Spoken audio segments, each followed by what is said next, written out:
Indian ഇടതുപക്ഷം പ്രതിസന്ധികളിൽ ഉലയുമ്പോൾ CPIഎമ്മിനെ മുന്നിൽ നിന്ന് നയിച്ച നേതാവായിരുന്നു സീതാറാം യെച്ചൂരി. ദിഷണാശാലിയായ ഈ രാഷ്ട്രീയക്കാരനിൽ മുഖ്യധാര ഇടതുപക്ഷത്തിന് വലിയ പ്രതീക്ഷയുണ്ടായിരുന്നു. സംഘർഷഭരിതമായ വിദ്യാർത്ഥി രാഷ്ട്രീയ ജീവിതം മാത്രം കൈമുതലാക്കിയാണ് ആ ചെറുപ്പക്കാരൻ ഇന്ത്യൻ രാഷ്ട്രീയത്തിലേക്ക് നടന്നെത്തിയത്. സീതാറാം യെച്ചൂരി നമ്മളെ വിട്ടുപിരിഞ്ഞിട്ട് ഒരു വർഷം തികയുന്ന വേളയിലാണ് ഈ കാര്യങ്ങൾ നമ്മൾ ഓർമ്മിക്കുന്നത്.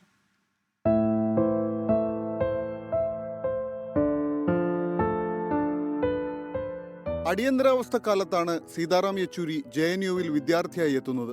1974 തീക്ഷ്ണമായ യൗവനത്തിൽ യെച്ചൂരി SFI അംഗമായി.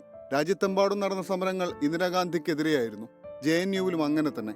JNUവിന്റെ അന്നത്തെ ചാൻസലർ കൂടിയായിരുന്നു ഇന്ദിരാഗാന്ധി. 1977 തിരഞ്ഞെടുപ്പ് പരാജയത്തിനു പിന്നാലെ ഇന്ദിരാഗാന്ധിയുടെ വസതിയിലേക്ക് SFIയുടെ നേതൃത്വത്തിൽ സമരം നടന്നു. പുറത്തുവന്ന ഇന്ദിരാഗാന്ധിയുടെ മുന്നിൽ വെച്ച് തങ്ങൾ തയ്യാറാക്കിയ പ്രമേയം യെച്ചൂരി വായിച്ചു കേൾപ്പിച്ചു. ദിവസങ്ങൾക്കുള്ളിൽ ഇന്ദിരാഗാന്ധി ചാൻസലർ സ്ഥാനത്തു നിന്നും രാജിവെച്ചു. 1977-78 കാലയളവിൽ തുടർച്ചയായി 3 തവണ യെച്ചൂരി JNU വിദ്യാർത്ഥി യൂണിയൻ പ്രസിഡന്റായി തിരഞ്ഞെടുക്കപ്പെട്ടു. 1975 CPIM അംഗത്വത്തിലേക്ക്. 1988 നടന്ന 13ാം പാർട്ടി കോൺഗ്രസിൽ കേന്ദ്ര സെക്രട്ടേറിയറ്റ് അംഗം. 1992 പോളിറ്റ് ബ്യൂറോ അംഗമായി. ഒടുവിൽ 2015 പാർട്ടി സെക്രട്ടറിയായി. 9 വർഷക്കാലം പാർട്ടി അഖിലേന്ത്യാ സെക്രട്ടറിയായി തുടർന്നു.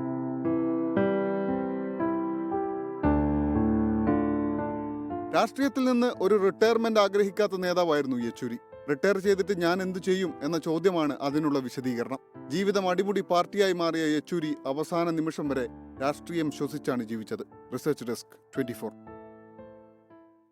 ലോകത്തെവിടെയായാലും ഏത് സമയത്തും 24 വാർത്തകളും ഓഗ്മെന്റഡ് റിയാലിറ്റി പാക്കേജുകളും എക്സ്പ്ലെയിനറുകളും വിശദമായി കാണാൻ ഞങ്ങളുടെ YouTube ചാനൽ നിങ്ങൾക്ക് സബ്സ്ക്രൈബ് ചെയ്യാം.